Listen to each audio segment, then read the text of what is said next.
The Packers are on the clock. The Packers are on the clock. I don't know who they're going to pick. I mean, if we think wide receivers, George Pickens is available. Christian Watson is available. But Jermaine Johnson, edge rusher, is available.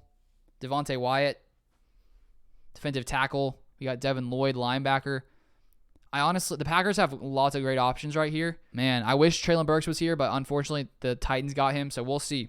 The pick is in for the Packers. The pick is in right now, 22. Oh, here he comes. Here comes Roger Goodell. He's walking up to the stage. Oh my gosh, what is it? What is it? Quay Walker, linebacker from Georgia. Okay, interesting. The Packers pass on wide out. That's fine. We go defense. We go linebacker. Okay. Honestly, I hadn't heard too much about this guy until the past week. I watched some highlights, and he flies around. I would have thought it made more sense to go, defensive tackle or edge rusher because of Devondre Campbell. But I guess if you put a guy like this who is insanely fast, you put him next to Devondre Campbell, that's going to make this Packers linebacker group there pretty scary. Quay Walker from Georgia. So honestly, I think this is a good pick. It's not really what I thought would happen, to be completely honest. And we still have, George Pickens on the board, Christian Watson. Maybe the Packers go wide receiver at 28.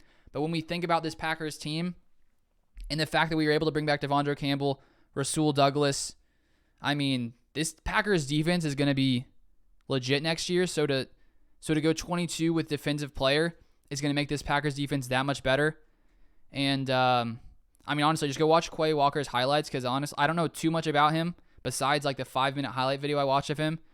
But he looks like a beast.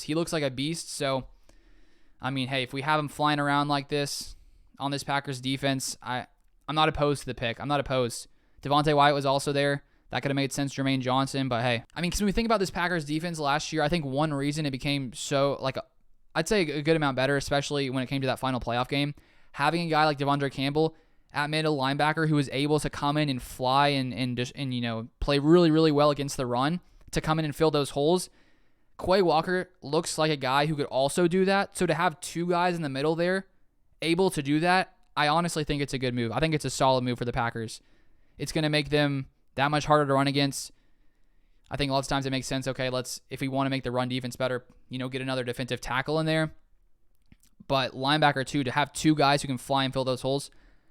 I honestly like the pick. I thought wide receiver. I just prefer wide receiver. It's the most, more, I'd say, exciting pick. But hey, okay, Quay Walker draft profile. Let's just read this right here.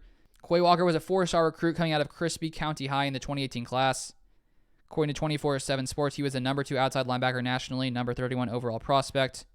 This is from the draftnetwork.com.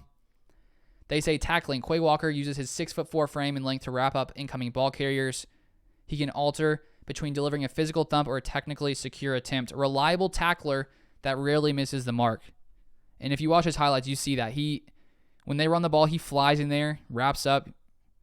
Walker plays with consistent physicality and aggressiveness. He triggers downhill against the run, and as a blitzer with a violent temperament, he does not take plays off because of his hot motor. Flexibility. Walker's loose hips afford him the opportunities to change directions in space. As an edge rusher, he does not display much dip and rushes a bit high. In open field, he gears down well to square up his target before making contact. Walker is one of the main communicators for Georgia's defense. He will call out audible and defensive line shifts pre-snap. He leads by example, and his constant motor speaks to his will to win and passion for the game. He accepted coaching and continued to develop after a slow, frustrating start to his career. So far, I like how this guy sounds. He sounds like a leader, a guy who probably fit in Green Bay, so I like it.